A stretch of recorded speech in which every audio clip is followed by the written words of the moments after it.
Hello, good evening. Welcome, everybody. Hello, welcome. Good to see you all. Just getting everything set up here. Hello. Good to see you. Thanks for joining me tonight. Okay, hello, James. Hello. Oh, look, the corn. Hello. Well, welcome in, everybody. Welcome in. Before I get started tonight, I will have to say I've had a little, it's been a rough day, everyone. So I had a little bit of a situation, so I've needed to cover up my fingers tonight, everyone. I'm sorry. They are just not presentable to the public. They should be healed in a couple of days. So, this is my worst fear. If something would happen to my hands. And unfortunately, something did. So, no worries, all is well, but they are just most certainly not presentable. So forgive me for my situation, but I think we can still keep going. The show must go on, and we're gonna have lots of fun. So, oh my goodness gracious! Oh, thank you, Olga. Thank you. So welcome in, everyone. Now I do have the comments off tonight. Oh my gosh, thank you so much. I do have comments off here so that I can do a reading, and I will be starting with Mr. Cohen's testimony, his first day of testimony, and after I have finished going through the transcripts to some degree here, I'm going to try to do an hour and a half reading, and then I will turn on comments so we can do a Q&A and talk about any questions that people may have had from the testimony, from the trial that's been going on. So I will follow up by turning on comments once I have finished reading. So you will have to bear with me a little bit tonight. I will just need a little extra work to turn the pages, but I was determined to go on tonight, and so here we go. So welcome in. We have here May 13th for the transcripts that are set out. Again, if you are interested, you can locate these online. They are available through the New York court system, so very thankful for that. At the top, it'll say proceedings. Whoops, I'm trying to not get my hands on camera. Oh my goodness gracious. So we have proceedings up here, and then once Mr. Cohen starts, oh my goodness, thank you, starts testifying, then you will see Mr. Cohen along with the attorney asking the direct questions. So tonight I will get through the direct. He has been on cross-examination for quite a while, so that will take a while to get through. So I thought the direct will be extra helpful tonight to kind of go back through and remember how Mr. Cohen has testified up to this point as well. So that's kind of the overview of what we will be getting into tonight. So again, thank you all for joining me. I have chosen to not do any kind of special voice for Mr. Cohen. I did attempt a New York, New Jersey accent, East Coast, but that's just offensive, and I offended myself. So I'm gonna have to just leave it normal for tonight. So, all right, here we go. Calling people of the state of New York versus Donald J. Trump indictment. Appearance starting with the people. For the people, ADA, Joshua Steinglass, Susan Hoffinger, Matthew Colangelo, Becky Mangold, Christopher Conroy, and Catherine Ellis. Good morning. Good morning. Todd Blanche. I'm joined by Emil Bove, Susan Necklace, Kendall Wharton, and President Donald Trump sitting to my right. Good morning, everyone. Good morning, Mr. Trump. Before we get started with the first witness, is there anything you would like to bring to my attention? No, Your Honor. I did receive the people's list of proposed jury charges. I glanced at them. I didn't have an opportunity to really digest them. I did want to address the separation agreement in general. The release issue that came up late on Friday, I had the opportunity to review it. It would come in as a business record, but I'm not going to allow it in. It seems to me that this would be used to justify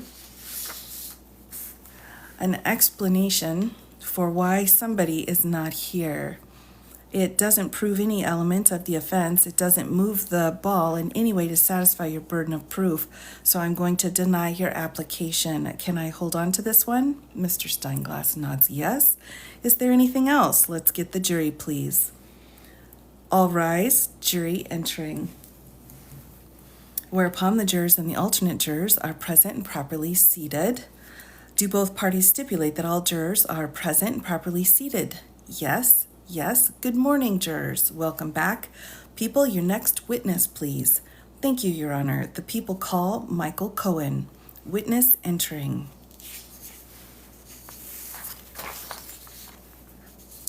Sworn and affirmed by the court clerk, was examined and testified as follows.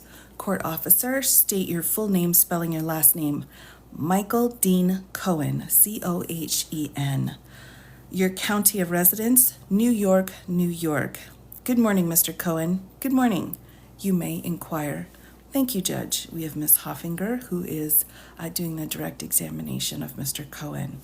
So it just as a friendly reminder, the direct examination, so anyone from the state of New York is in blue, the witness is in green, pink is the court, orange will be the defense counsel, and yellow will be any of the court officers.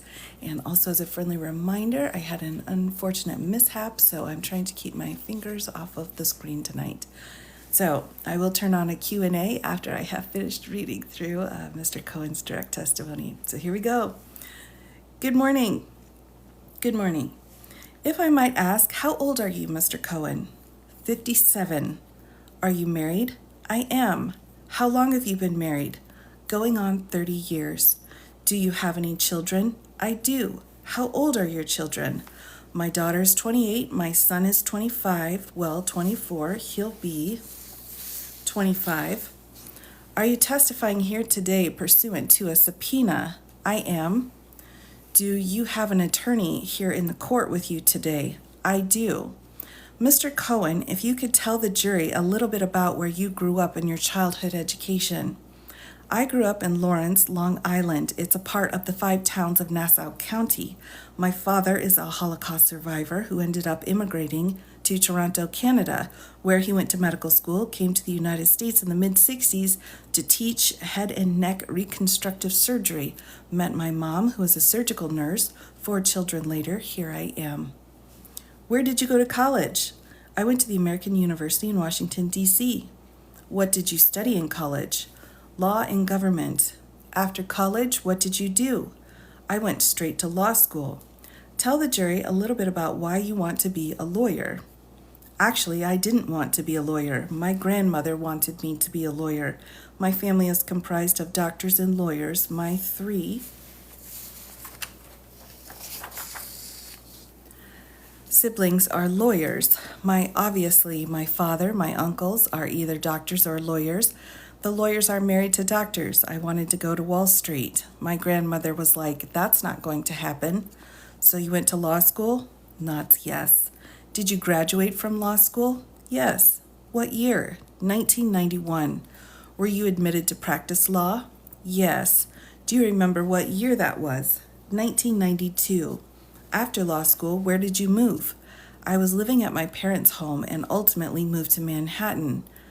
Has New York City been your home since that time? Yes. Where did you start your legal career? I started over at 225 Broadway with a firm called Estrin and Associates. It was a personal injury medical malpractice tort litigation firm. In addition to practicing law at some point in the 1990s, did you also buy part of a business in taxi medallions? I did. Explain why you did that. So one of my clients was leaving the country to move to Israel, and it gave me an opportunity to buy 50% interest in a company called Manhattan Maintenance. That was 1995, and so I did. I thought it was, and it turned out to be at the time, a very good investment. Did you also invest in some real estate along the years? I did. Tell us a little bit about that. I started purchasing new developments, specifically in Trump properties. My very first one in the year 2000 was at Trump World Tower. I also bought on 60th Street. 431, it's called Bridge Tower on 60th Street. Ultimately, down the road, I ended up going into business with a friend of mine who had grown up with me, and we started purchasing buildings. Did there come a time when you became a partner in a law firm called Phillips Nizer? Yes. What kind of work did you do there? I was basically doing business and corporate law. Did there come a time when you left Phillips Nizer?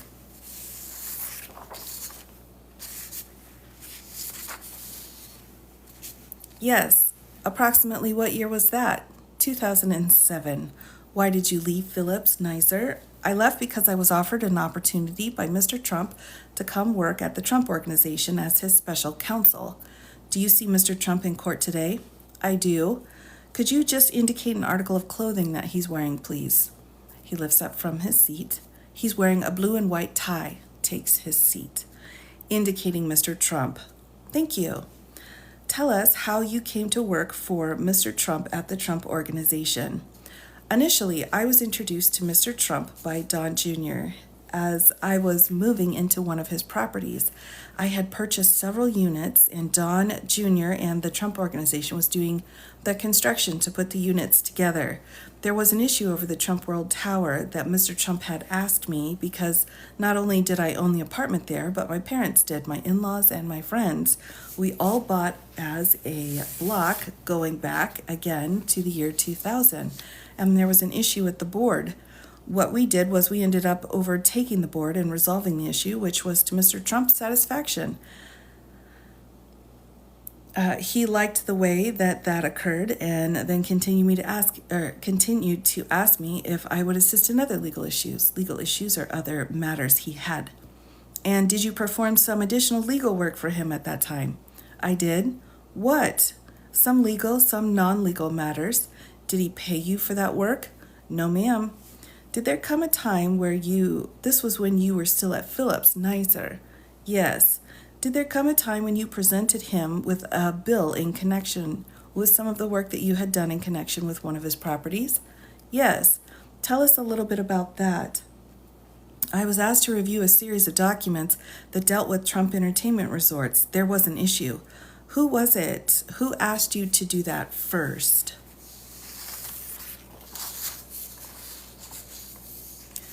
Mr. Trump asked me. Thank you. Again, with Trump Entertainment Resorts, I reviewed it. It was quite lengthy, and there was some issues going on there in regard to a Chapter 11 reorganization plan. We ultimately ended up resolving it, and the bill was approximately $100,000. I was then asked to meet Mr. Trump at the office, which I did, and I asked him about the bill. He asked me whether or not I was happy at my sleepy old firm. I stated I was. He said, do you want to come work for me? And I was honored. I was taken by surprise, and I agreed. What happened, to go back for a moment to the bill for $100,000 that you presented from Philip Nizer, your firm? Correct? What happened with that bill? He asked me if I wanted to get fired on the first day if I asked about the bill. So did the bill get paid? No. And you said he offered you a position at that point? Yes. Tell us a little bit about your discussion about the position that he was offering and the details of it. So he offered me the position of Executive Vice President at the Trump Organization and Special Counsel to Donald J. Trump, whereby I would only answer to him and I would work on issues that were of concern to him. Did you discuss at that point what your salary would be? We did. Tell us a little bit about that. It was a little bit of back and forth negotiation. He offered me an amount. I said, it's probably not going to work. I gave him a counter, and we ended up resolving on somewhere in the middle. Where did you end up? What was the number that you sort of ended up at? $375. Was that your base salary, bonuses? That's base salary. Bonus, of course, was to be discussed. So did you decide at that point to leave your law firm, Philip Nizer, and to work for Donald Trump at the Trump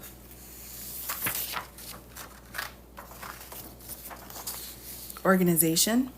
I never went back, not even that day. He sent over some employees to my office to pack up my office and gave me Ivanka Trump's old office on the 26th floor. Is that near his office on the 26th floor? Yes. Are we talking about Trump Tower on 5th Avenue? Yes. where the Trump Organization offices were? Yes, ma'am. Approximately how many years did you end up working at the Trump Organization as Mr. Trump's special counsel? Is that what you said? Yes, ma'am. How long? 10 years. 2007 to approximately when? January of 2017. How old were you when you first started working at the Trump Organization for Mr. Trump? If you recall, I don't. Were you still in your 30s? Yes. And I think you mentioned before, but when you started, what was your title? Executive Vice President and Special Counsel to Donald J. Trump. And just in terms of your salary and your bonus, approximately all in, how much were you making at the Trump Organization? $525,000. And did that change over the years, or did it largely stay the same? Well, it changed initially after the second year. He cut my salary, ultimately gave it back 2 years after that, but it stayed the same. Tell the jury a little bit about what kind of matters you handled for Donald Trump at the Trump Organization during that 10 years. It was whatever concerned him, whatever he wanted. Initially, when I first started working at the Trump Organization, I was presented with an opportunity, and I brought it to Mr. Trump immediately. We liked it. It was in New Jersey. It was called the NCAP Gulf Redevelopment Project. It was a 1,000-acre landfill remediation project, and this was all very exciting to me because it was all new, and I enjoyed the challenge.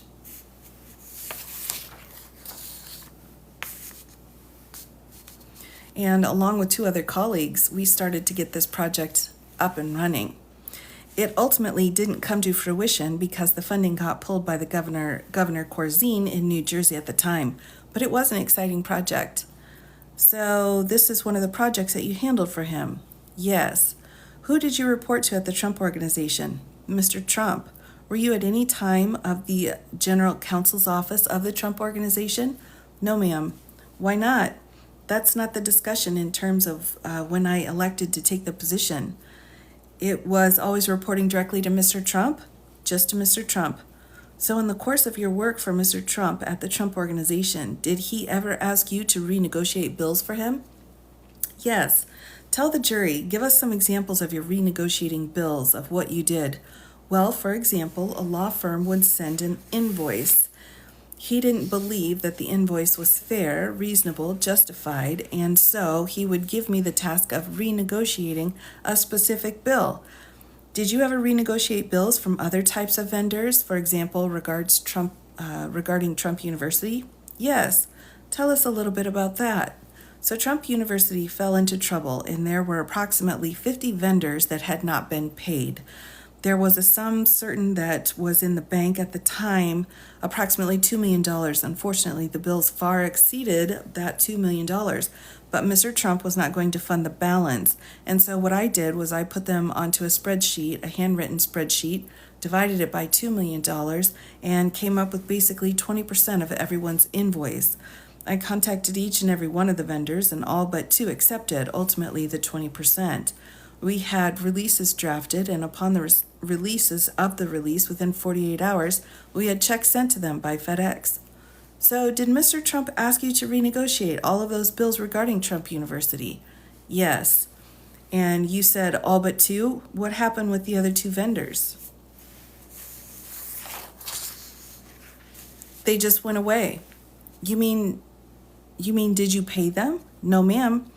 Now, once you accomplished the task for Mr. Trump of renegotiating all those bills with Trump University, did you report back to him? Yes, but not in its totality.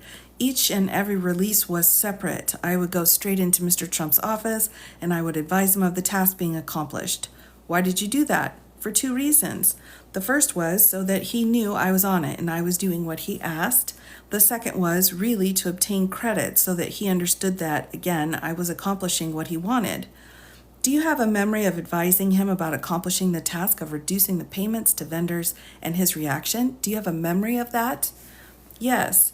What do you remember him saying when you told him you accomplished that task? It's fantastic. It's great.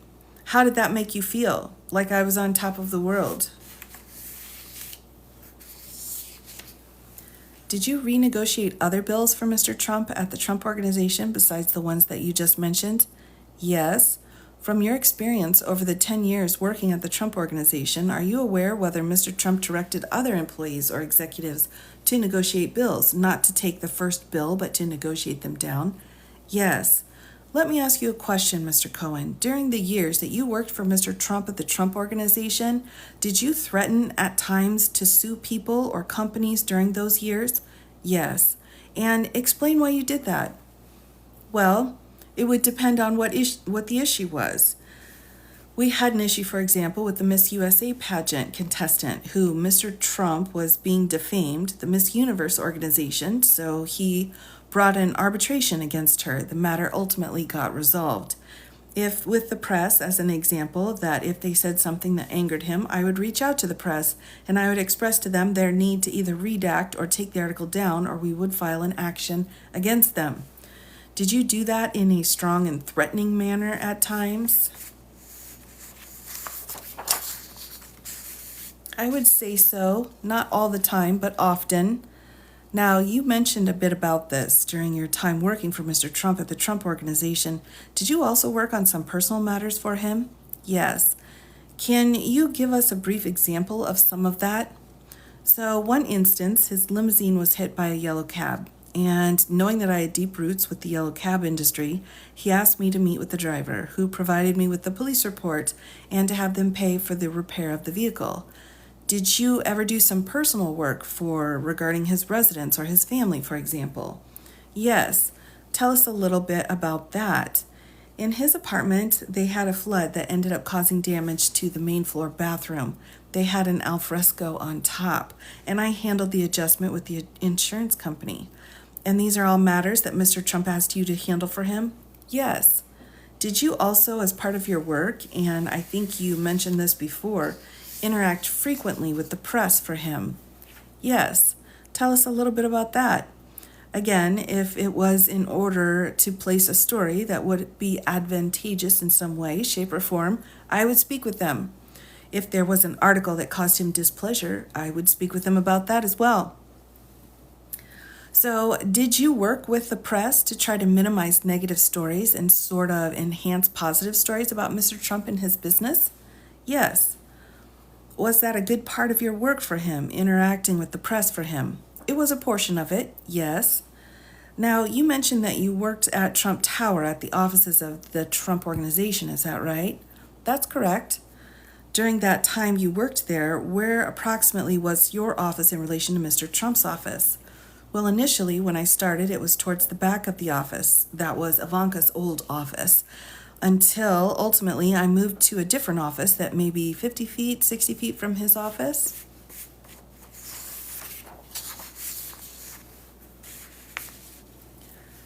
During the time that you worked there for Mr. Trump, approximately how often would you say that you met with him or spoke with him? Every single day and multiple times per day. And now we're talking about the period before he ran for president in 2016, is that right? Yes. Now, at that time again, we're talking about pre-2016, but in general, explain how you communicated with him. Generally, it was either in person or on the cell phone Those are really two ways. Understood. Did you have all of his cell phone or other telephone numbers in your contacts in your phone at the time? I did. And you used all those variety of numbers as a way to contact him? Yes. When he called you, did he generally call you on your cell phone or your work phone at the Trump Organization? Well, it was a combination of both. Most of the time, it would be on my cell phone. Unless it was in the office, he would have one of his assistants ring me and ask me just to come to Mr. Trump's office. Did you ever contact Mr. Trump by contacting somebody else in order to get in contact with him? Yes. Who did you contact at various times to reach him? Many people. It depends. Also, who he was with at the time. I could call Rona, his executive assistant, ultimately Keith Schiller, who was his personal attaché. It could be one of the Trump children. It could be Hope Hicks. It was any number of people. And you had, for example, Keith Schiller's number in your contacts as well, right? Yes. And Hope Hicks's number in your contacts as well. And you use those numbers in your contacts to make those calls. Is that right? Yes, ma'am. As far as you know, did Mr. Trump use email to do his work? No. Mr. Trump never had an email address. Did he ever comment to you about folks who, time to time, get into trouble using email? Yes. Can you tell us about that?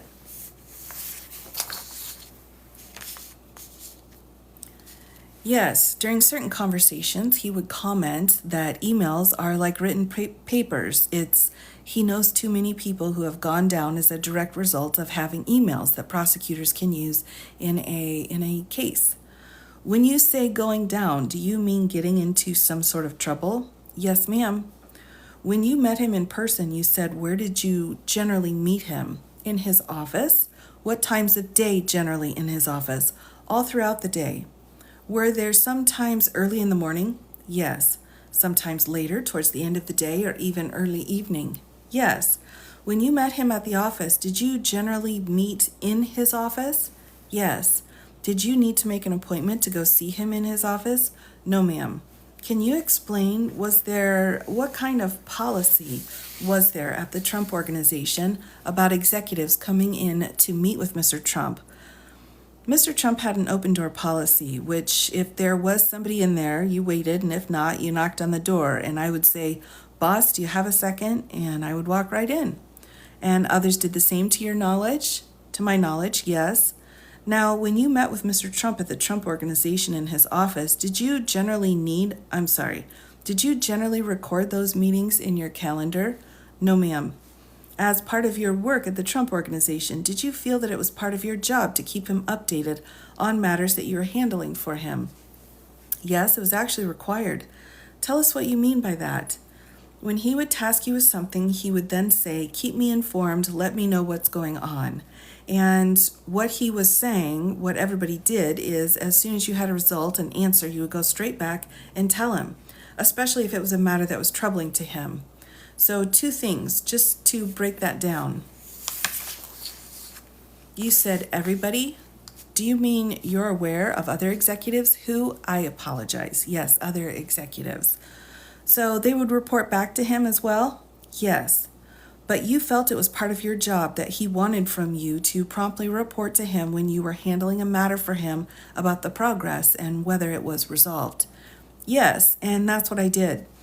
Did you have a sense, or did you learn from your experience with him, that if you didn't keep him updated or things didn't go well that you were working on, that would create an issue for Mr. Trump? Yes. Can you explain that just a little bit? If you didn't immediately provide him with the information and he learned of it in another manner, it wouldn't go over well for you. To the extent that you discussed the requirement to report frequently to Mr. Trump, was it your sense, based on working with him, that he was a micromanager about the work of his organization, and of which he was concerned? Yes, ma'am. Did you have a way of referring to Mr. Trump when you worked with him? Yes. And what was that? I would call him boss, Mr. Trump. And in working for him for 10 years, all the variety of types of work that you did for him, what was it like for you? How did you feel about working at the Trump Organization during those years? It was fantastic. It was working for him, especially during those 10 years, was an amazing experience in many, many ways. There were great times. There were several less than great times, but for the most part, I enjoyed the responsibilities that were given to me. I enjoyed working with my colleagues at the Trump Organization, the Trump children. It was a big family. During the years that you worked for him at the Trump Organization, did you at times lie for him? I did. Why did you do that? Because it was what was needed in order to accomplish a task. Was there also did you feel a sense of obligation towards him as well? Yes.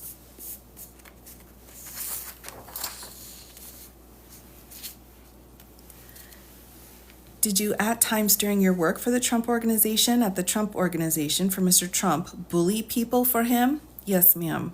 Why did you do that? Again, in order to accomplish the task. The only thing that was on my mind was to accomplish the task to make him happy. Now, over the years that you worked for him, did he reward you with some additional titles? Yes. What? Tell us just a little bit about that. Well, he placed me on the board of the Miss Universe organization. There were 3 members, Mr. Trump, Alan Wesselberg, and myself. Years later, myself and another colleague were made co-presidents of Trump Productions. I sat on the board of 4 or 5 different Trump properties as treasurer. Those were some of the additional titles that he rewarded you with? Yes, ma'am. Are you aware that in connection with your work for him, some people described you as his fixer? Yes, some have described me as that. From your perspective, is that in some ways an accurate title, an accurate moniker? It's fair. I just want to ask you some questions about your telephone numbers, and I'm going to ask you only about this last 4 digits and some of those numbers. During the period between 2015 to 2017, when you were working at the Trump Organization, did you use a cell phone number ending in 6866? I did. Did you use a cell phone number ending in 0114? I did.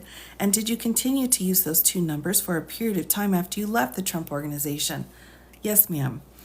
Do you still continue to this day to use the cell phone number ending in 0114? Yes. Now, during that time you worked at the Trump Organization for Mr. Trump, you also had a landline work number, is that right? That's correct. And it was 212-836-3212. Yes, ma'am. Obviously, you no longer use that number.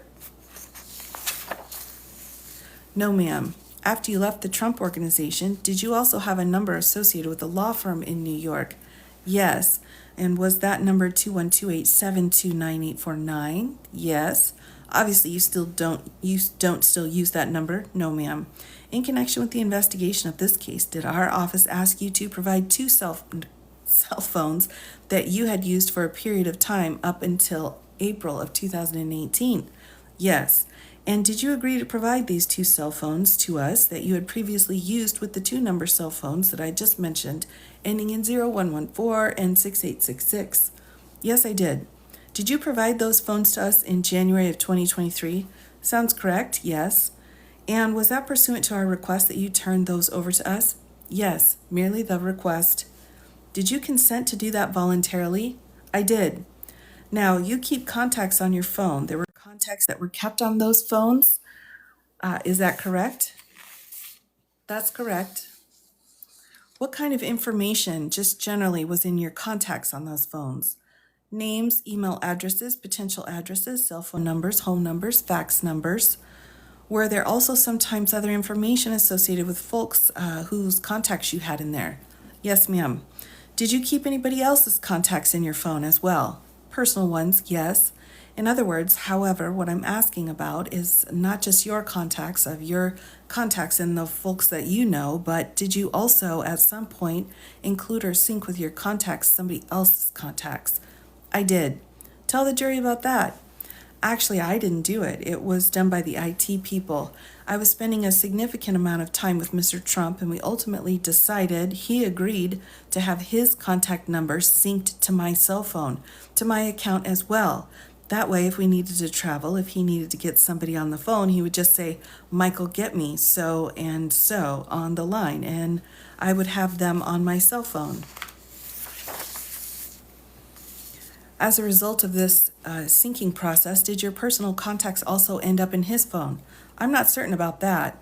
You're not certain? Just his contacts in your phone? Yes, ma'am. Do you remember approximately when you synced or someone else synced his contacts into your phone, if you know? I don't. As a result of having both your contacts and Mr. Trump's contacts in your phone, did you have over 30,000 contacts in your phone? Yes, ma'am. During the time you worked at the Trump Organization for Mr. Trump, was your email address this one? Yes, it was. After you left the Trump Organization during the years of 2016 and 2018, did you also use another email address listed here? Yes. You no longer have that email address, is that right? That's correct. Did you also have a personal Gmail address that you still currently use? Yes. Mr. Cohen, do you know someone named David Pecker? I do. Who is he and how do you know him? Hold on, everyone, for one moment. I will be taking a little tea break.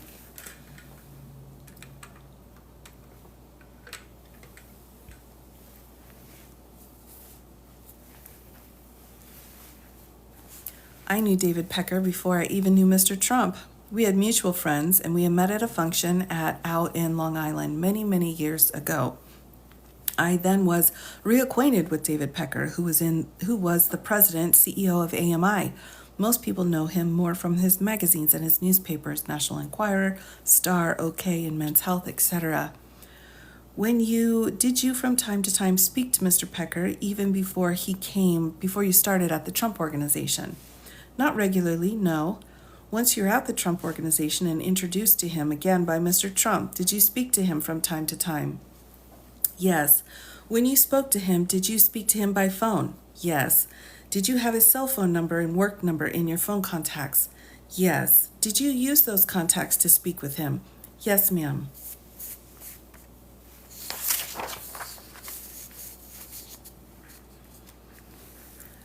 At times, did you also speak with Mr. Pecker using an encrypted application called Signal? Yes. Why did you do that? Well, depending upon the matter, sometimes we thought that encryption, not having the event traceable, would be beneficial. Was it because it was something you wanted to keep confidential and didn't want anybody else to be able to trace it or look into those communications? Yes, ma'am. And did you also at times communicate with Mr. Pecker by email? Yes. And did you have his email address as well in your contacts? Is that right? Yes, ma'am.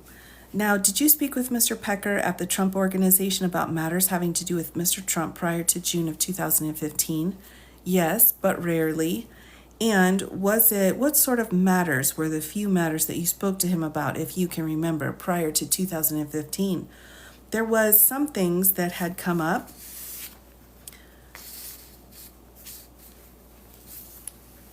For example, Mr. Trump had donated money to a charity. It was Harlem for Hoops. We had come into information that they had no funding, and I brought it to Mr. Trump's attention.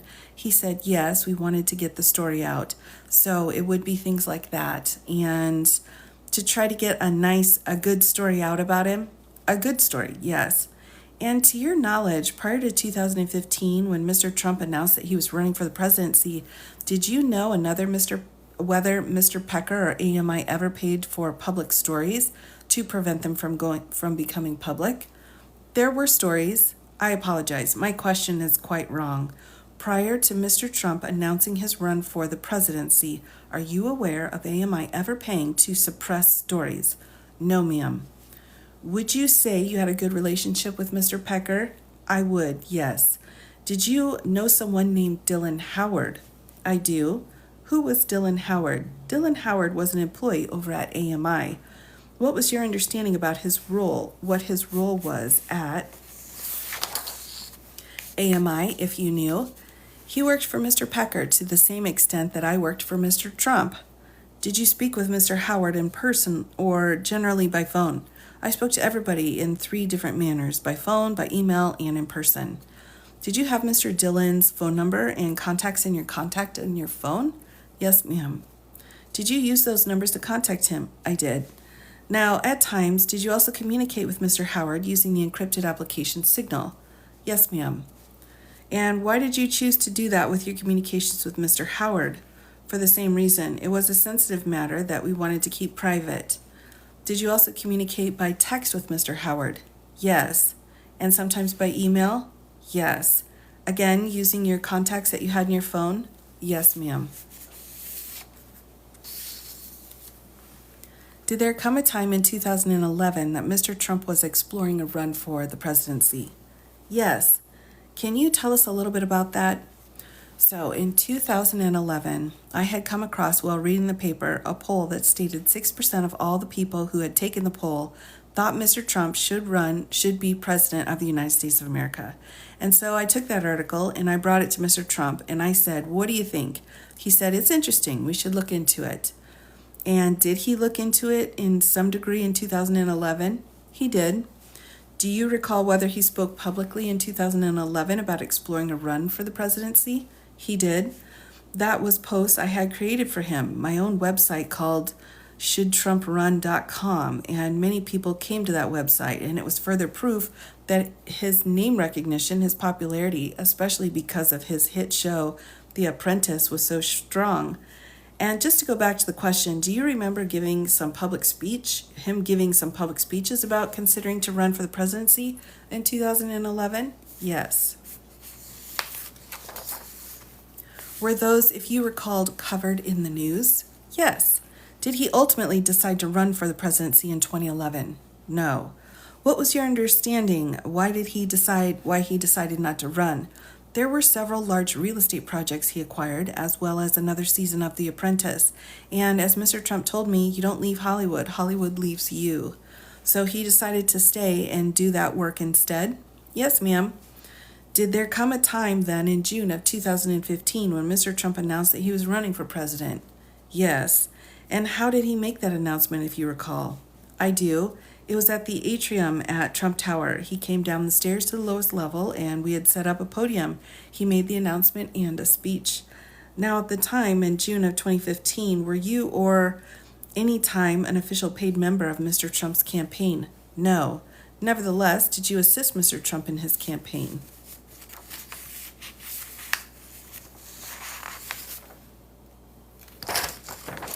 So just some colorfulness. In 2011, when Mr. Trump decided not to run, he actually promised me that he was going to do it in the next election cycle. And for years thereafter, we would talk about him running in 2015. At the very beginning, when he ultimately said, I'm doing it, there was a lot of back and forth about which date the announcement should be. A very small group of people were attached to the campaign when it first launched.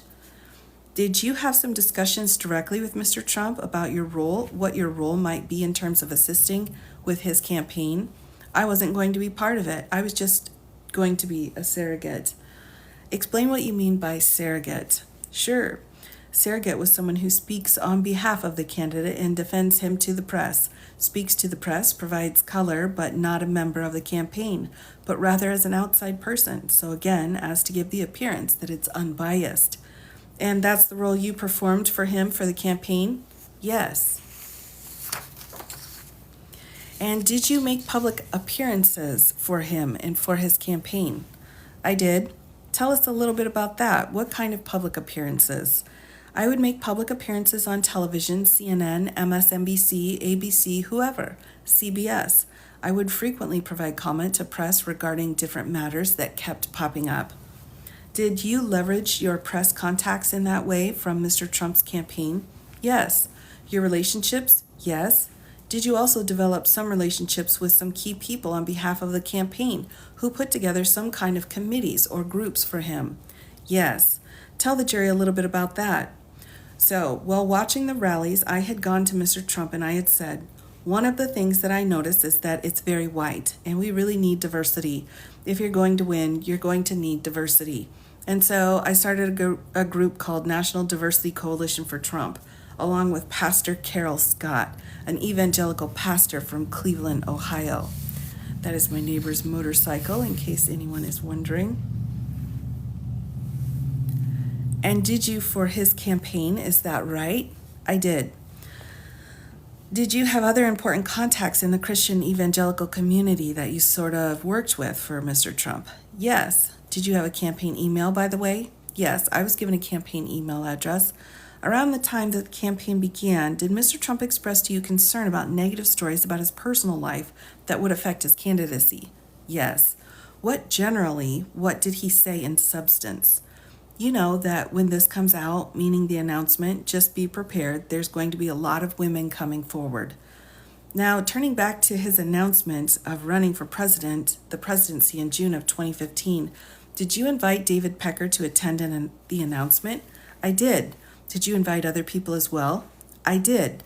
Now, sometime after the announcement in June, in about August of 2015, did you and Mr. Trump meet with David Pecker at Trump Tower to discuss what AMI could do for the campaign? Yes, ma'am. Where exactly did the three of you meet? Mr. Trump's office on the 26th floor. Could you tell the jury, please, what was discussed and what was agreed to in that meeting? What was discussed was the power of the National Enquirer in terms of being located at the cash register of so many supermarkets and bodegas, that if we can place positive stories about Mr. Trump, that would be beneficial. That if we could place negative stories about some of the other candidates, that would also be beneficial. Was there anything else that Mr. Pecker said he could also do for Mr. Trump's candidacy? Yeah. What in substance did he say? What he said was that he can keep an eye out for anything negative about Mr. Trump and that he would be able to help us to know in advance what was coming out and try to stop it from coming out. And who did he say he could get in touch with if he was able to identify those types of stories? The answer was me, Mr. Trump also. Knowing my relationship with David, the two of you should work together, and anything negative that comes out, you let Michael know and we'll handle it. Now, subsequent to the meeting, during the campaign, did AMI run stories that were positive for Mr. Trump? Yes, ma'am. And did they run stories that were negative on Mr. Trump's opponents? Yes, ma'am. And in the course of that, did AMI preview for Mr. Trump or for you some of those stories that were going to run in their magazines and periodicals? Yes, ma'am. Can you describe just a few that you recall that they ran specifically to benefit Mr. Trump, some stories that were either negative on his opponents or positive for him? So some of the negative ones that I would receive from David or from Dylan Howard was Hillary Clinton wearing very thick glasses and some allegations that she had some brain injury. There was Ted Cruz, a photo of his father with Lee Harvey Oswald, claiming that Ted Cruz's father was involved in the assassination of JFK. There was an article on Marco Rubio in a swimming pool with a bunch of other men, claiming that they were having a substance binge of some sort. Did AMI sometimes send over the covers of some of these stories to you before they ran them? Yes. And what did you do with that material that they sent over to you? Immediately showed it to Mr. Trump. And for what purpose did you show it to Mr. Trump? So that he knew that David was loyal, was on board, was doing everything that he said he was going to do in that August meeting and was actually doing it. And do you recall from time to time when you showed Mr. Trump some of those stories, what in general, his reactions were? That's fantastic. That's unbelievable. Now, did AMI ever actually seek your input into the types of stories or the content of some of the stories that they were going to run? Yes. Can we show Please People's Exhibit 166? Are you able to read that, Mr. Cohen? Yes, ma'am. Do you recognize generally this email? I do. Can you just tell the jury a little bit about what this email was? This email was from me, Trump.org, on January 6th of 2016 to Barry Levine and copied to Dylan Howard. Barry Levine was an employee as well at AMI. Did Barry Levine send you something in this email? Yes. What did he send you? He sent me an email that says, Michael, greetings and Happy New Year. As our readers can't get enough of Mr. Trump, we are repackaging and repurposing past materials from our files and adding additional material, of course, also of positive nature. Then goes on, there's a series of bullet points Donald has quietly given away. He's describing the content of some of these articles? Yes. Can we blow up the top email? And you copied Dylan Howard on it? Read your response. I stated, yes, take out the part about the penthouse pet Sandra as it offers nothing. Also, I would like to reword the part about Atlantic City. Let's speak tomorrow.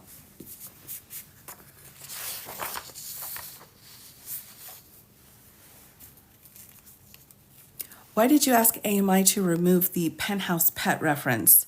I thought it would be negative to Mr. Trump as, again, it dealt with women in penthouse.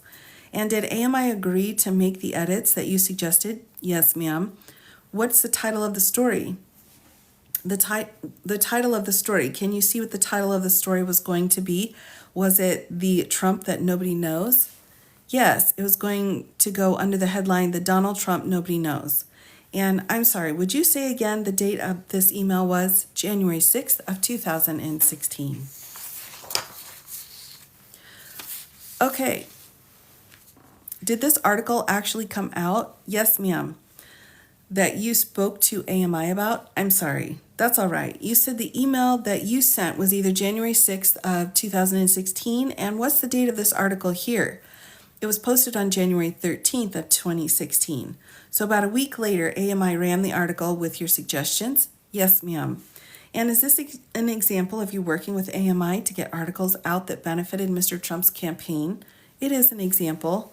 And it was consistent with what was discussed at the Trump Tower meeting with Mr. Pecker and Mr. Trump? Yes. Thank you. We can take it down. Now, the fall of 2015, did you come to learn of a negative story being circulated about a former doorman at Trump Tower? Yes, ma'am. And how did you learn about that story? I was told of the story by either David Pecker or Dylan Howard. And very briefly, what was the nature of that story that they indicated to you was out there circulating? That there was a love child. Actually, I think I take my question back about circulating, that they heard about the doorman who had this story, right? Yes, ma'am. After you learned of the story, did you speak to Mr. Trump about it? I did. Why did you do that? Well, I went to him immediately to advise him that there was a story, because it was a negative story for him, and to get his direction on what he wanted me to do. Did you indicate to him at the time the name of the employees who were referenced in this potential story? Yes, I provided him with all of the information. And did it involve actually 2 employees at the Trump Organization? Yes, ma'am. Who were married to each other? Yes. Did Mr. Trump, can you describe your conversation that you had with Mr. Trump when you advised him of this? What did he tell you to do? He told me to make sure that the story doesn't get out. You handle it. Did he ask you also to do anything with respect to the affected employees?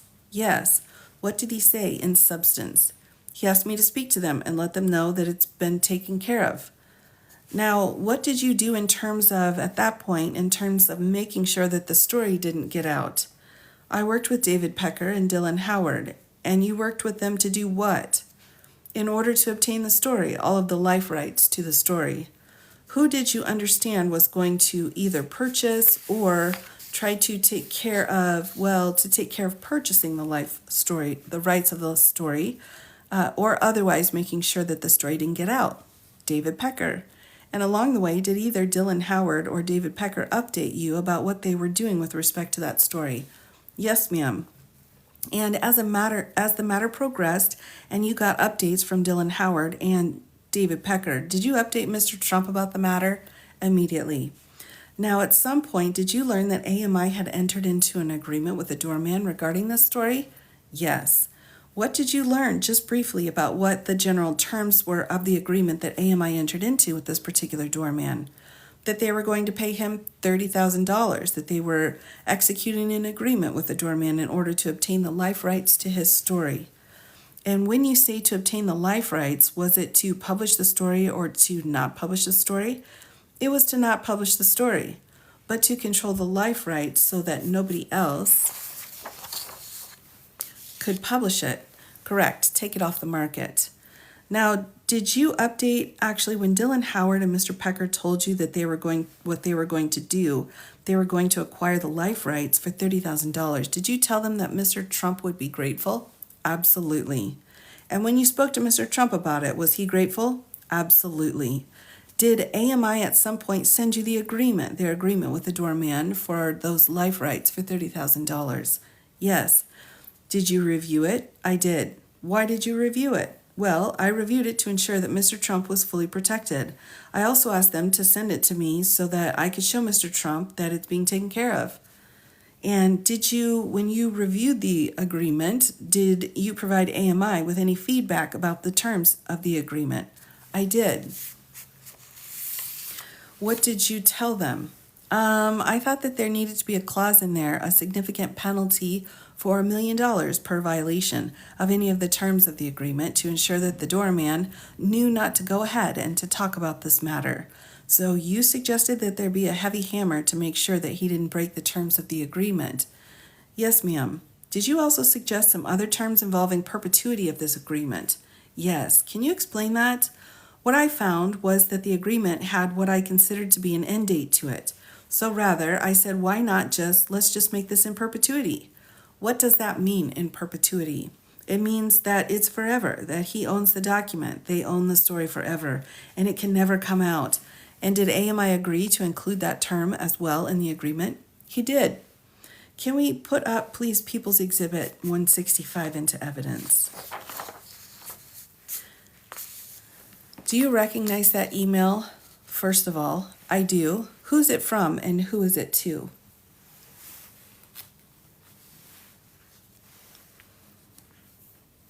is from Dylan Howard on December 19th of 2015 to me at the Trump Organization with the subject headline of Update.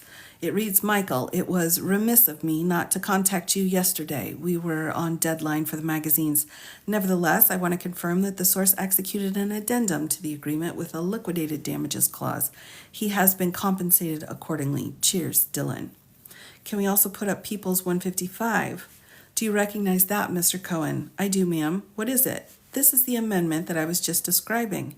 And is that the amendment that contains the $1 million liquidation clause and the clause about continuing in perpetuity? Yes, that would be sections 2 and 3 of the amendment. Now, once that was accomplished by AMI, they included the terms that you wanted to protect Mr. Trump. Did you advise Mr. Trump that you had gotten that done? Yes, ma'am. Why did you tell him that? Again, in order to ensure that he knows that David's doing exactly what he said he would, also for credit. In terms of credit, did you tell him that you got the $1 million put in and the perpetuity clause put in? Yes. Why did you do that? In order to get credit for accomplishing the task. And what was Mr. Trump's reaction when you told him that? It's great. That's great. Now, is it your understanding that AMI bought the life rights to the doorman story as part of what Mr. Pecker had agreed to do at the Trump Tower meeting with you and Mr. Trump in August of 2015? Yes. You can take that down. Let me direct your attention now to June of 2016. And around that time, did you learn that a woman by the name of Karen McDougal was looking to sell a story regarding her relationship with Mr. Trump? Yes, ma'am. And how did you learn of that? Again, I received a call from David Pecker or Dylan Howard. And what generally did they tell you, just briefly in substance, about what this story was about? That she's a Playboy playmate and that there's a story that is looking to be sold on the street to news outlets about a relationship that she had with Mr. Trump. And when you learned of this story, what, if anything, did you think about its potential impact on Mr. Trump's presidential campaign? I'll pause for one moment for a tea break, everyone.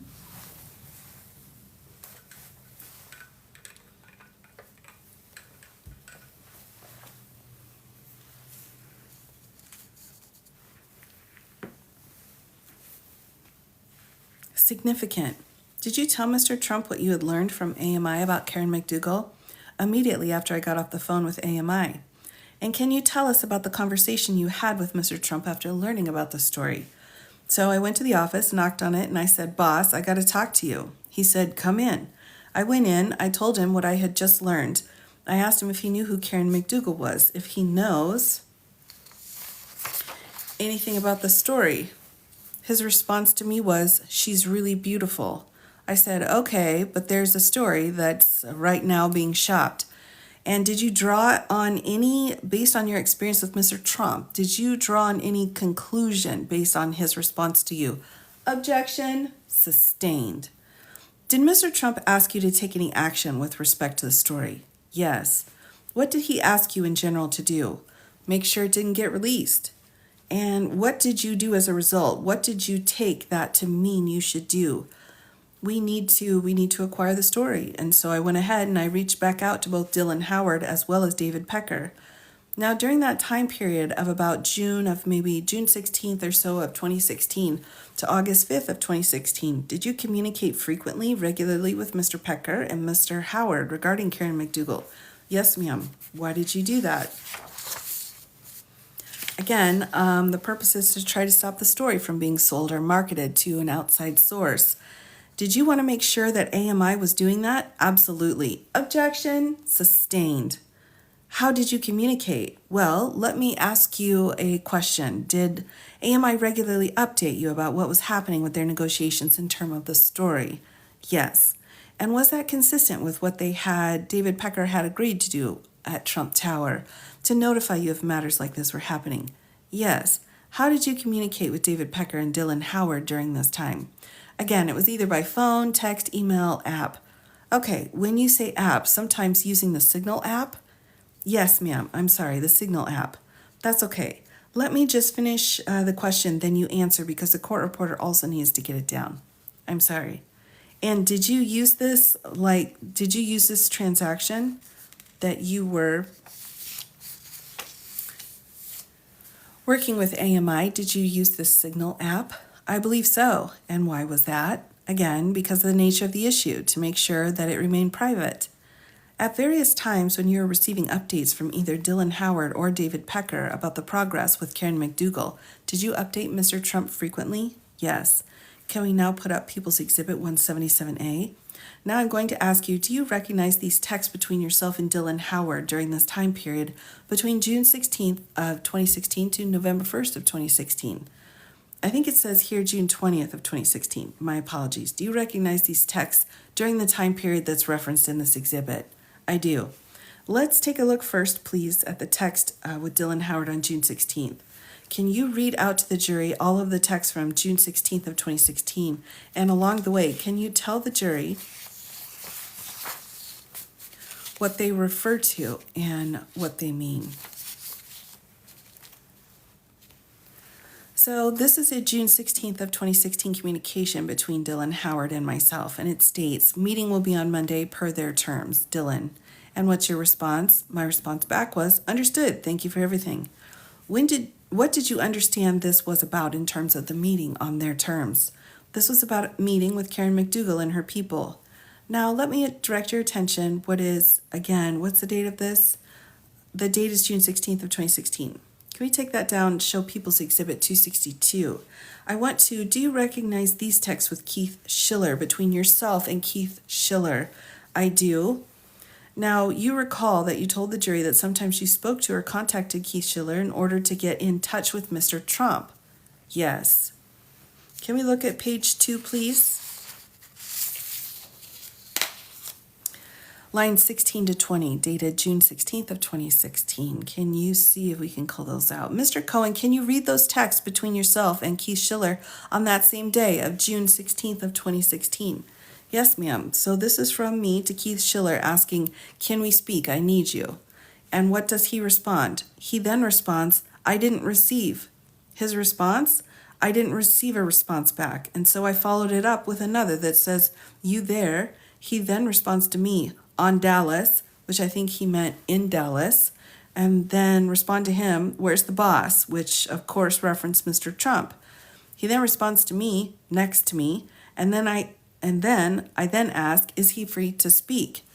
Why were you trying to reach Mr. Trump on this date on June 16th of 2016 regarding the Karen McDougal matter? Was it an update that in response to an update that you had just received from Dylan Howard about a meeting with Karen McDougal's people? Yes, that I thought was important. Is this an example of you contacting Mr. Trump to give him an update about what was progressing with Karen McDougal? Yes, ma'am. You can take this down. People's Exhibit 349, and take a look at the call on 6/16 of 2016. Do you recognize these calls between yourself and Mr. Trump? Some summary calls. Do you see a call between the two of you at 6:51 p.m.? Yes, ma'am, for 2 minutes and 31 seconds. Did you have that call with Mr. Trump right after you asked Keith Schiller if he was available, meaning Mr. Trump, to speak? Yes. And what do you believe that you discussed with Mr. Trump during that call? The updates that I received on the Karen McDougal matter. Thank you. You can take that down. Can we go back now, please? People's Exhibit 177A. Can you start with the text from Dylan Howard that says, I'm about to meet her. Her name is Karen McDougal. Yes, ma'am. Former Playboy playmate. So I received a series of messages. This one is dated Monday, June 20th of 2016, whereby Dylan Howard sends to me, I'm about to meet with her. Her name is Karen McDougal, former Playboy playmate. I then respond to Mr. Howard, okay, we need to speak. He then responds to me, yes. He then responds to me again when we break, and I respond back, okay. Then he sends to me a response, spoke, it says spike, but that just means spoke to DP, referencing David Pecker. We just broke. I'm wrapping up with them, and then we will convene a 3-way call between us to sort this out. Understand, I've got this locked down for you. I won't let it get out of my grasp. I won't let it get out of my grasp. Now, did you insist at the time on having a call with Dylan Howard right after you met with Karen McDougal? Yes, ma'am. And why did you do that? Because I needed to get an update so I could provide it to Mr. Trump. And shortly after these updates from Mr. Howard, did you actually have a call with both Dylan Howard and David Pecker to find out about their interview with Karen McDougal? Yes, ma'am. And what was the substance of what they told you during that three-person call about the progress with Karen McDougal? That they had believed that they had this under control. As Dylan had stated to me, I will get this locked down for you and I won't let it out of my grasp. Did Dylan Howard tell you what his opinion was on whether he believed that Karen McDougal had had a relationship with Mr. Trump?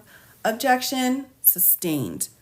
Was it important for you to have that call with Dylan Howard and David Pecker? Yes.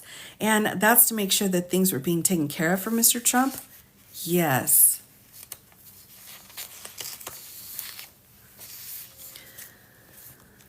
Did you have another call later that night with Dylan Howard to have further conversations about the progress of the deal? Yes.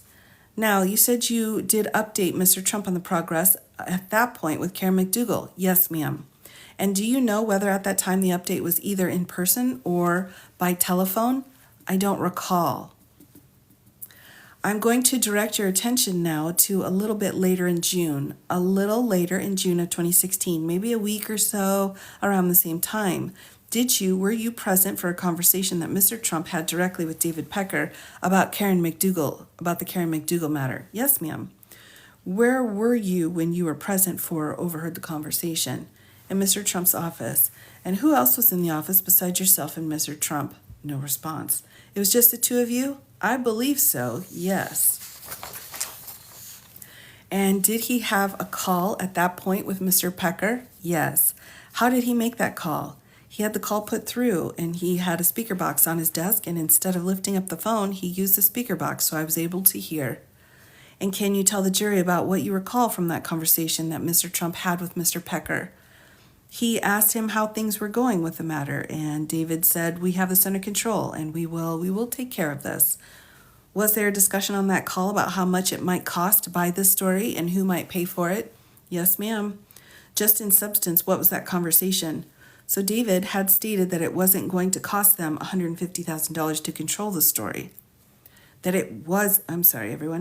So David stated that it's going to cost them $150,000 to control the story, to which Mr. Trump replied, no problem, I will take care of it. Was there an understanding about who would initially purchase that story? Yes. And who was discussed on the call that would purchase that story? AMI was going to lay out the funds, and Mr. Trump had stated to David, I will take care of it. And what was your understanding of that to mean? He was going to pay it back. But it wasn't. Was it described at the point how that might occur? No, ma'am. After the call, did you then have a call or call Mr. Pecker? Yes. And tell us a little bit about that conversation that you had with Mr. Pecker. I just wanted to make sure that I was being updated regarding the entire matter. Did you let him know that on the call you had overheard that conversation that he had had with Mr. Trump? Yes.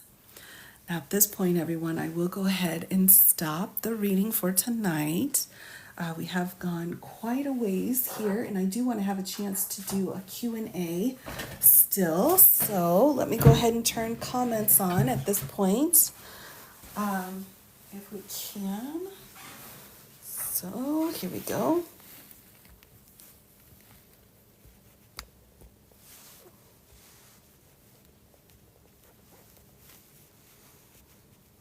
All right, and there we go.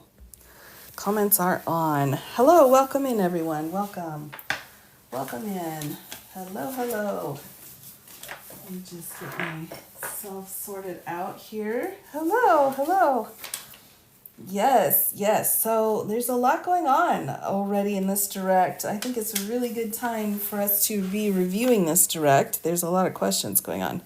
Can you recap the highlights? Well, I'm not sure really what any highlights would be, other than we've got Mr. Cohen setting out what his job was for Mr. Trump and his relationship with Mr. Pecker, with Dylan Howard, and what his job was for Mr. Trump and his relationship with Mr. Pecker, with Dylan Howard, and how they did put their stories together and so on. Let me bump this up so we can see the chat box here a little bit better, everyone.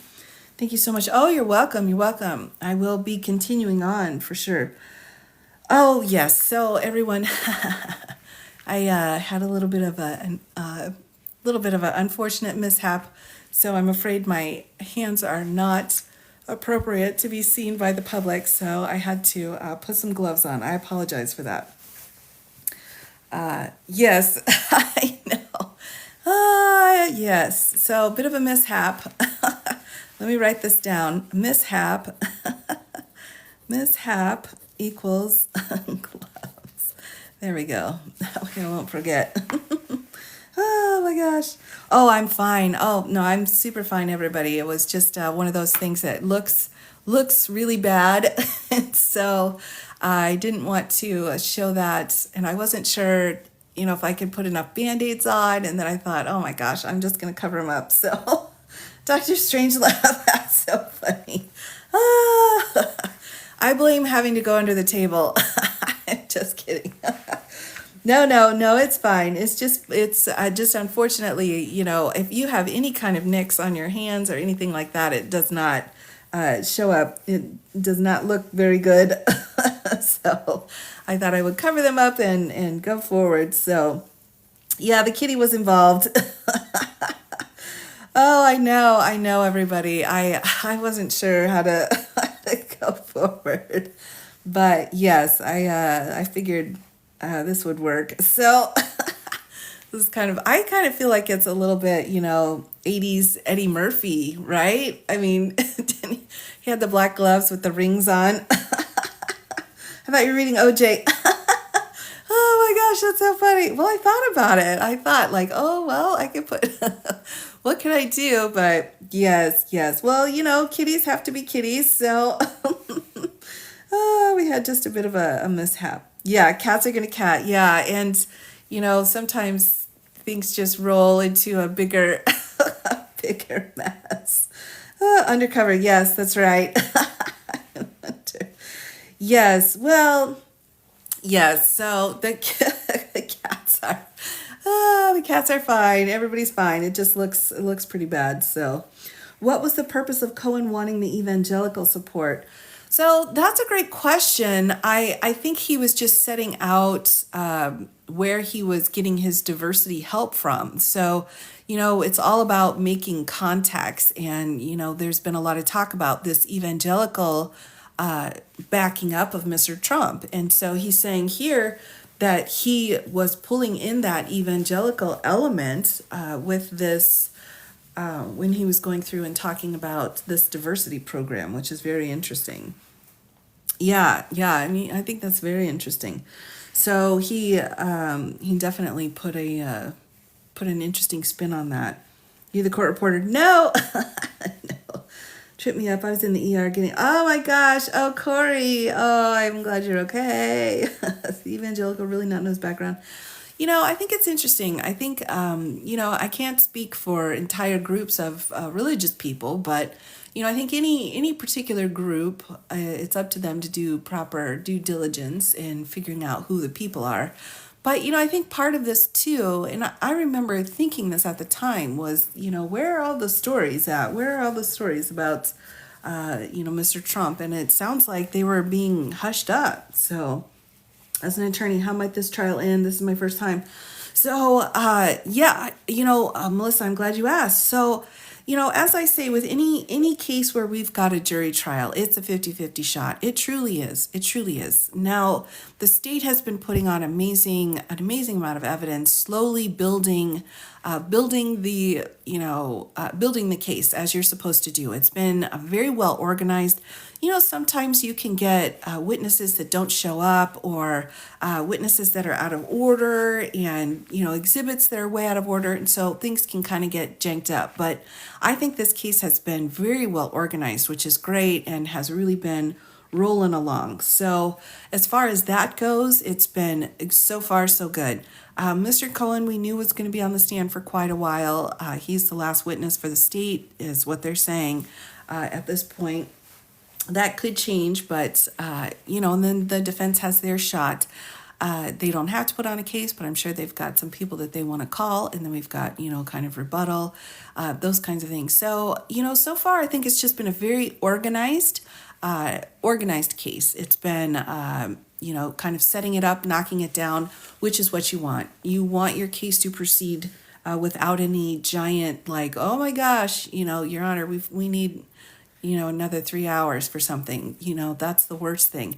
But if your people show up, your questions, the evidence is shown to the jury that you're wanting to get out to them, so far so good. So, yeah, I think so far it's been going okay. But again, no matter how strong your evidence is or how good you think your case may be, if you are in front of a jury, it's always a 50-50 shot. Always, always, always. No, I'm not sure. A lot of people have been asking me about that, about the congressional people and the violation of the gag order. And, the gag order is so carefully constructed to really just apply to Mr. Trump. And although if he commands or he tells someone on his behalf to do it, yes, but that's going to be really hard to prove. I think the real heart of it, the meat of it, is to keep Mr. Trump and his, himself from causing damage and fear. So, if they can show that he's the one that's kind of ordering it, yeah, that's going to be a violation. But if you look at the violations he's had on his gag orders, on all of them, they've all been his own words. They've not been someone else's words. So, the congressional people are just, they're being jerks and disregarding the rule of law, of course. But I don't think we've risen to a level of violating the gag order. Did defense make a witness list yet? So the defense, now keep in mind with the defense, they've got a lot more wiggle room than the state does. So the state has to give everything to the defense, no surprises, no secrets. But when it comes to the defense, they have a lot more that they can kind of keep close to their vest. So I have not seen what their witness list is at this point, but it's also hard to get information out of this case too. So I don't know if that's because they haven't, shared who they're going to call, or if it's because of other reasons. So doesn't look good for Congress. I know, Mads, I know. Well, and it's frustrating for me because I keep thinking like, well, so, but you make the laws. Like, you don't want anybody to enforce the law then, or you also want to enforce the law? Like, you think you can enforce the law better than the judicial branch? Like, what are you people doing? You're not even doing your own job, much less trying to do a job for the judicial branch, Like, stay in your lane, Congress. Oh, my goodness. Yes. Yeah, they have, well, right. And you've got to kind of gauge it. You've got to gauge it. Like, what harm has been done, what damage has been done, and, look at the intent, the reason why the gag order was put into place to begin with. So, there's a lot of factors playing. Reporter says he saw Trump editing the speaker's speech while in court. Sketchy. But too, and let me ask you this, everybody. I'm not saying, and that could very well be, a violation of the gag order. But what harm has been done? So that's really the ultimate question. You have to look and see if these congressional people are bad mouthing, the judge's daughter, and who wasn't even originally included in the gag order, bad mouthing the daughter, bad mouthing other people in a threatening way. Are they harming them? Is there harm? So, and I'm not saying that there isn't any. I'm saying that's really what we have to assess. What level of harm have they created? And then you work backwards from that. So you start with who got hurt and then take a step back. How did they get hurt? And go backwards from that point. So I think that's a more productive way of looking at it when you're looking to see if there needs to be some kind of accountability and needs to hold someone out and say, hey, you hurt somebody. So I think that's really important to note that. They're ruining the country. Well, a lot of people, I don't know everybody. We're in a mess, but it seems like in this country, we get into messes a lot. We do a lot of messes. We're a messy country, everybody. Oh my gosh. They use the law. Well, I mean, perhaps. I don't think they're using it right now. I mean, if they had any brains about them, which, maybe I don't mean to be negative, but, if they don't really like what's going on, then pass a law. Pass a law. You're a lawmaker, pass a law. And, so pass that law that says that President Trump can't be charged. Specifically put him in the law. Say any president from today backwards cannot be charged. But future presidents can be charged, but any president from today's date to before can't be charged with any crimes. And make that a law. They could do that. They're Congress. They can make it a law. But the problem is they don't have the votes to make it a law. There's no way they can make it a law because they don't have enough people actually. The problem is they don't have the votes to make it a law. There's no way they can make it a law because they don't have enough people actually in Congress that would agree with that kind of a bologna sandwich. So they say, hey, we don't like what's going on. We'll make a law to fix it. Well, I can't make a law to fix it because I can't get enough people to agree with my bologna sandwich in order to pass the law. So I think that's a really important piece to remember here with them. Okay. Did you see they called Cohen's ex-attorney and say Cohen's lying on the stand? So yeah, and whatever. Again, their number one goal is to say that Cohen's a liar, pants on fire. It was part of the voir dire questions before the jurors even came in. They said, hey, everybody's going to call Cohen a liar. Can you listen to the evidence and make your own decision? And, these people said that they would. But so, yeah, there's nothing other than liar, pants on fire that we are going to hear nonstop until Cohen is off the stand, because that's their, that's their whole goal. That's their entire reason why they're doing and saying whatever they're saying. And it started a long time ago. It started with their motion in limines. It started with other motions trying to get Cohen's testimony tossed out, or any evidence that he gave should have all been tossed out because he's a liar. You can't just toss somebody out because he's a liar. So he lied to Congress. Well, right. He's lied to everybody. He is liar, Mr. Liar, like the king of liars. That's no doubt. He lied to Congress. He told Congress he lied to him. He lied to judges. He told the judges he lied to him. He's just a big liar. So there's no question about here. Problem is the majority of his testimony has been quoted. Well, that's the key, Mads. That's the key to this entire case. And the reason why he's the last witness. And I see now, after they have built this house, they built a home for Mr. Cohen to live in, all right? All of the witnesses, all of the evidence, all of the exhibits built the home for Mr. Cohen. And so now he's living in the house. And, the house has taken some hits. But in the end, even if Mr. Cohen's not in the house is still there. Okay? Following me here, everyone. What I'm saying is all of the evidence, all of the people, it all got ready for Mr. Cohen to walk in through the door because his credibility is a huge issue. Of course it is. Of course it is. So they had to really build it all up.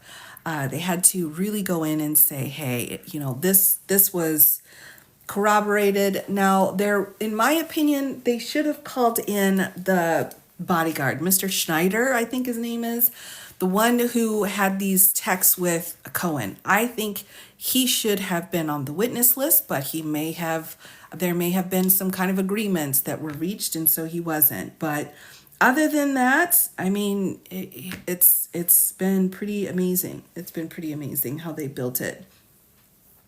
They should try to prove Cohen wasn't loyal to Trump. That could be a part. That could play a part. Cohen was the fixer, clean it upper. Yep. Yeah, and that's the thing is, that's the thing. One of the things that I think a lot of people forget about is, when you go into, and maybe this isn't the right way of putting this, but, when you go into a fight, if you're in a street fight, maybe I shouldn't tell you this, but if you're in a street fight, it's not about, well, yeah, you want to land your punches, and let's just not have any weapons, all right? Let's keep a good, clean street fight, knuckles only. But if you're in a street fight, it's not just about how hard you can hit, but how well you can take a punch. And, Mr. Cohen is the one taking the punches right now, and he's taking a lot. have to say, I'm pretty impressed with how he's taken a punch. And I think that that's really what this whole testimony is going to be about, is that he can just walk away. I mean, yeah, he's getting hit, but he can walk away from it. Law background has helped him with his testimony. I don't think so. I don't think it's helped or hurt him either way. I think it's probably, well, maybe so. I don't think it's helped or hurt him either way. I think it's probably, well, maybe. I mean, it's that grumpy face. I don't, no offense, but I guess it is offensive. But yeah, he's like getting all, bringing in the thunder. And it's like, dude, we're not in church. This is New York courtroom. I'm going to need you to chill a little bit, bring it down. You're out of 10, I need you out of 4. Because the jury's like, why are you yelling at me? I mean, a lot of our jurors, when you get so animated like that and you think like, this is it. This is the moment I've worked my whole life for as a lawyer. I'm going to bring the thunder. And then the juries are like, seriously, stop yelling at me. I'm not kidding. I'm not getting paid enough to get yelled at here. No, Cohen was not a trial attorney. To my understanding, I don't think he ever did a trial. I think he just was behind the scenes. And most attorneys don't. Most attorneys don't actually litigate in court. Yeah, I need you out of 10. I need you out of 4.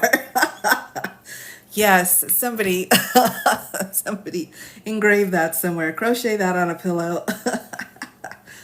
Having 2 attorneys on the jury here to help Mr. Trump. I think it could go either way. Honestly, I really think it could go either way. I think because they're middle of the road situations, they're not aggressively out litigators out there. They're kind of you go into work, you do your job, you go home. With my understanding of the area of laws that they work in and the firms that they work in, they're not out there to like catch a shining star and like be, under the spotlight. So I think that their legal knowledge isn't necessarily going to help or hurt them, I think, in this particular case. I don't think that knowledge isn't necessarily going to help or hurt them, I think, in this particular case. I don't think that the nuances in the law are so unusual or so weird that average person wouldn't be able to catch it. I think if we got into some more some more heavy nuanced issues or some more like the civil documents case, that would have been a nightmare. And I think that law degree would have been absolutely would have made a difference if you were on that jury, but there wasn't a jury, it was just the judge. So I think that would have made a difference. If you were on the jury as an attorney, could you be part of the jury yourself? No. Everybody's pretty separated. Battery check. Thank you. Battery's okay. So far, so good. The real attorneys actually take Trump cases. Well, I think that we're seeing, that Mr. Blanche fella seems to really, he really seems to, have a shine to Mr. Trump. Like he seems to really like him, and so I think that's fair enough. If you really like someone and you want to represent them, go for it. So, that's how it is. You think there are Trump supporters on the jury? I hope so. I hope there are Trump supporters and I hope there are not Trump supporters, because what you want's a mixed bag. And that's how you get justice. That's what makes it fair. I would want there to be Trump supporters on the jury, just like I would want there to be not Trump supporters, because I want everyone to put it aside and just look at the facts.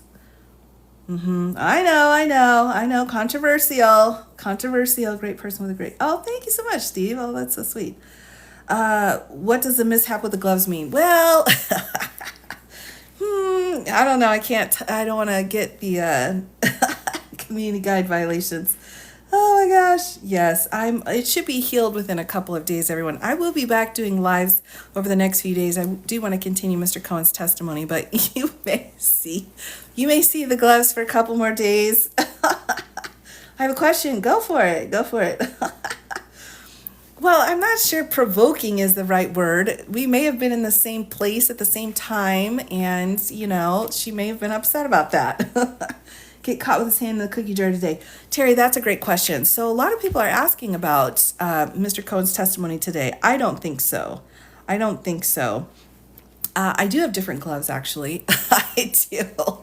I don't think Cohen messed anything up today. I think Cohen stayed true to form. And I think that's really one of the most important things when you're testifying as a witness is that you don't get thrown off your guard. You don't go crazy and become a huge jerk. Stay true to form to, what are you doing? You keep going with what you're doing. So I think he did. I think that there's been a lot of hullabaloo raised about it. And, maybe I'll change my mind when I see the transcripts. But from what I saw reported and those line by line reportings, and I've got several different sources that I read, I didn't see anything in that raised any, big red flags for me. Oh, should I put my ring? Okay, Kim, here we go, just for you. Just for you. I heard Blanche got more heated than he did. It sounds like it. Here you go, everybody. What? I don't know. I got the rings on. Oh, they tried to get him unhinged. Exactly, Steve. Exactly. I agree. I wasn't sure about that. I wasn't sure. I'm feeling a little, I don't know. Oh my goodness gracious. Yeah, I'm not sure. Is it classy? I don't know. I don't know. Yikes. Can you walk us through what happened when the jury goes to the room to deliberate? Sure. So,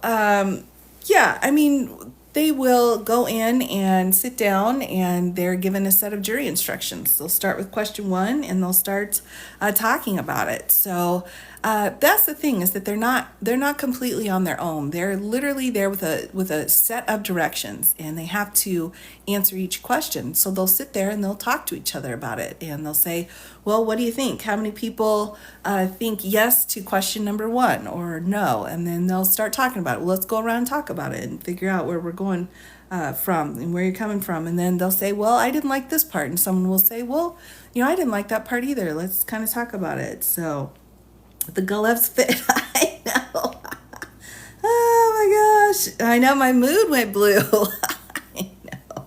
Oh my goodness. Yes, this was a little bit Eddie Murphy right here to me again. I don't know if anyone remembers. Oh my gosh.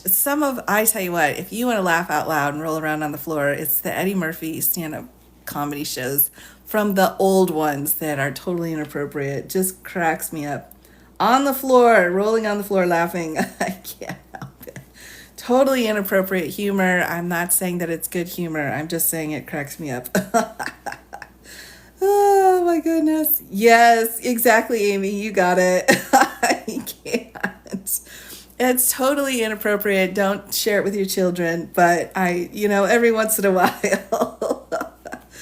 Every once in a while, it's, you get, yes, Eddie with the red jacket. Yes, exactly. OJ vibes. Yes, I know.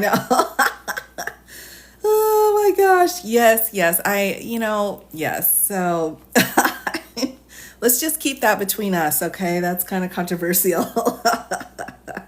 You have one on record? Oh, Sis, I love it. Oh my gosh, that's the best one. The jury can't walk in and start sharing their opinions, right? It's more structured than that. So great, Michelle. I apologize. I was too busy talking about Eddie Murphy. Yes. So your foreman or the person, the juror number 1 here in New York, will be in charge of it. And it's just like group work, like any other kind of group work that you do. He or she will sit down with the packet and will say, hey, everybody, how are we all doing? How's everybody feeling? Let's do, maybe they might even do an initial, what are your thoughts to start with? And they'll go around the table. Or we'll say, hey, should we just dive in? What are your thoughts to start with? And they'll go around the table. Or we'll say, hey, should we just dive in? And they'll start, and he'll or she will start reading the directions. And at the end of it, they'll say, well, let's do an initial count and just see where everyone's at. And then they'll go around again. So it does have some structure to it, but there's also, depending on how the jury wants to work, they could make it pretty free flowing as well. So we'll have to see. You can hear from the cat involved.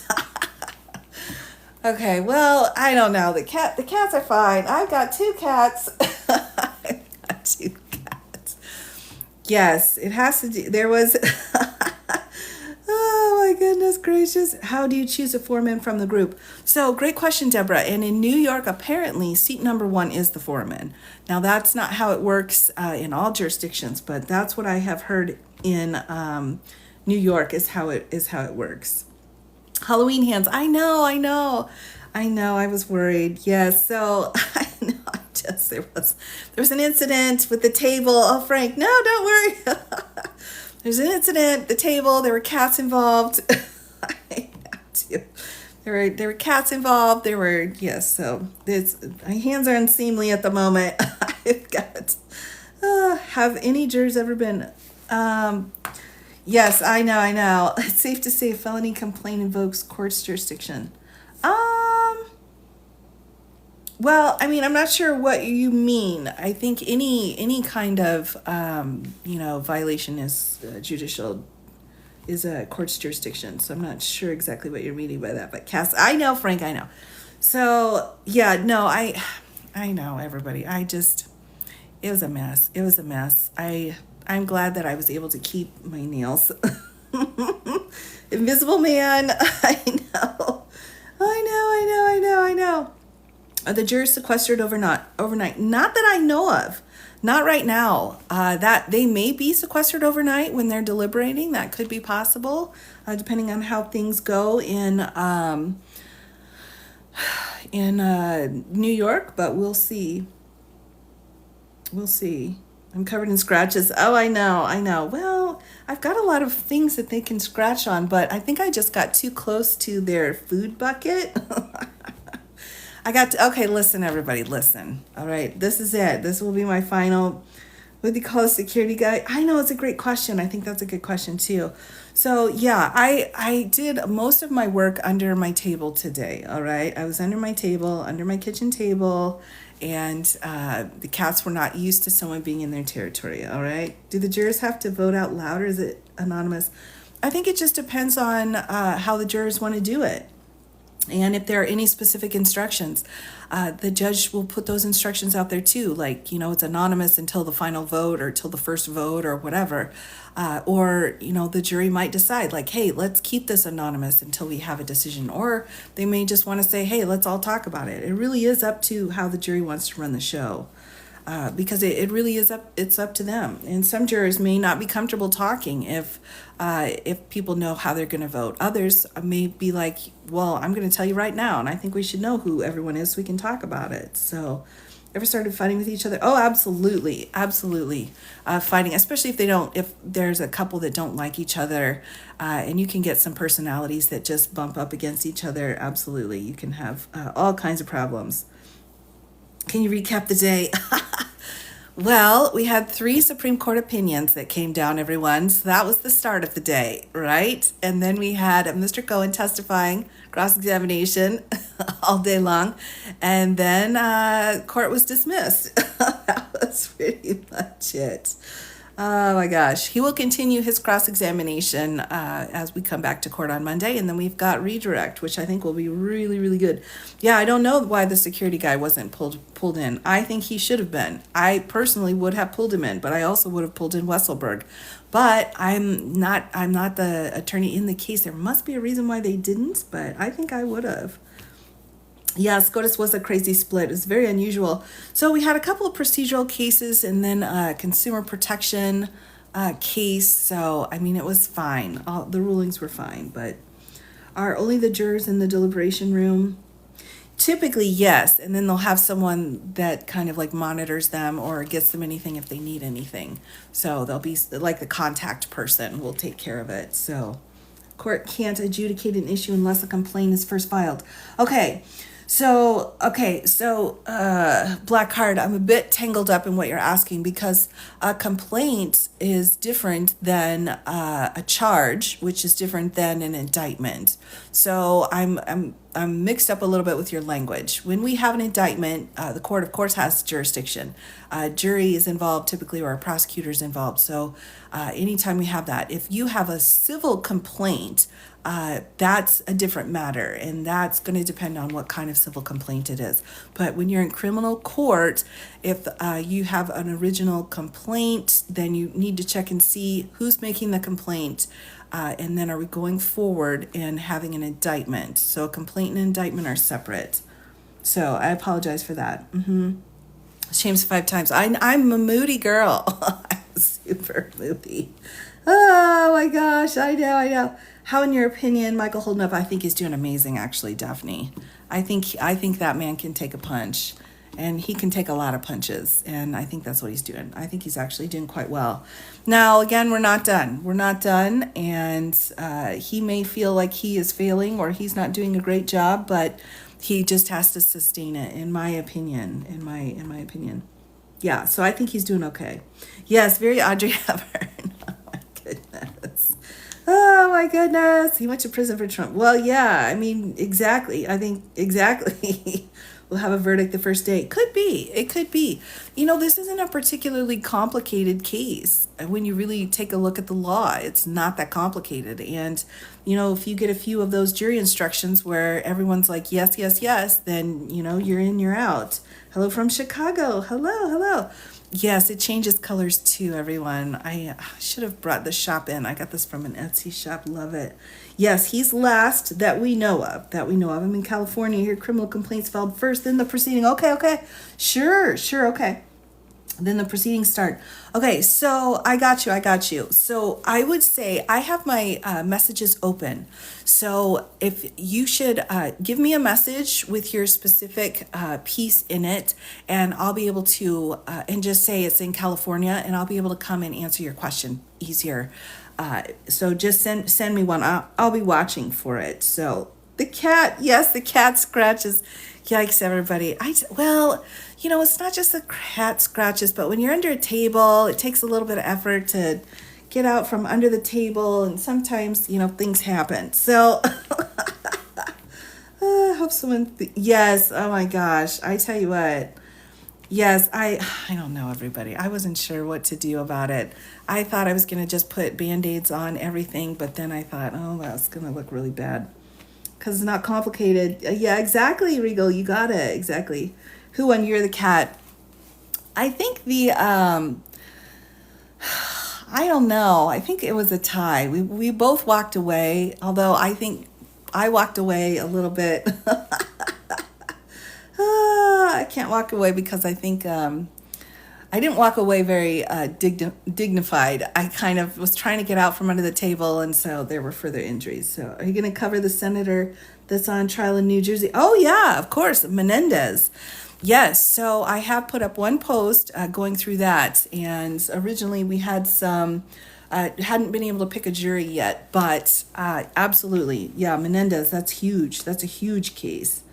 Huge case, yep, absolutely. Cat themed Band-Aid. I should do that. Oh my gosh, I should. Yeah, I did. Yeah, it wasn't just, it was the cat, but then it was also getting out from under the table. There were some problems with that. So, oh my goodness. Yes, he's your state senator. Oh my gosh. Gloves on before. I know. I know it. I just, bad choices. I made bad choices, everyone. Why are we under the table? So there was a lot of noise around me today. Oh my gosh. There was a lot of noise around me. So it was the only place I could hide in order to do anything. Oh my goodness gracious. Santos was yours. Oh wow. Yeah. Kitchen gloves. I thought about it. You think that are gardening gloves? I don't know, everyone. I've had a day, Blue. I have had a day. The Daily Show and Jon Stewart's comment. Yes, I've seen it. I've seen some parts of it. I think it's hilarious. He's doing great work. Jon Stewart. I think we all needed him to come back and just be a little bit nuts for us. The mowers, but then we also had trees getting cut down. We had trees getting cut down, and then the next door neighbor had some kind of thing going on too. So we just had a lot of stuff going on. And unfortunately, I'm clumsy. I'm super clumsy, and so it's hard for me to It's my fault. I blame myself. Yeah, we needed him, definitely. Yes, I know. Oh my gosh. Yes, I might do gardening gloves. I might. It's going to take a few days. I've been getting some suggestions on how I can kind of cover up the carnage. Oh my gosh. So we'll have to see. I'll get some ice, see if I can get the swelling down. Oh my gosh. Under the I know, under the table. I know. I know. Oh, I'm unlucky. I'm unlucky for sure. But the cats are happy. The thing is, the cat food is under the table, you see, the big bucket. And so they were waiting for their food, but it wasn't time for their food. Oh, it's a story, everyone. It's a story. Oh my gosh. Yeah, no, it's all right. It's all right. Yeah, the ointment. I gotta have the ointment. I'm just clumsy, everyone. I tell you, sometimes I just have the worst luck. Try the closet next time. Well, the closet didn't have any light. Is that bad that I tried the closet, but the lighting wasn't good? Oh my gosh. I did. I got cat. Finally gave up in Michigan today. Really? Oh, now that's news to me. Ooh, I'm going to have to write that one down. Oh, looking into that. Love that.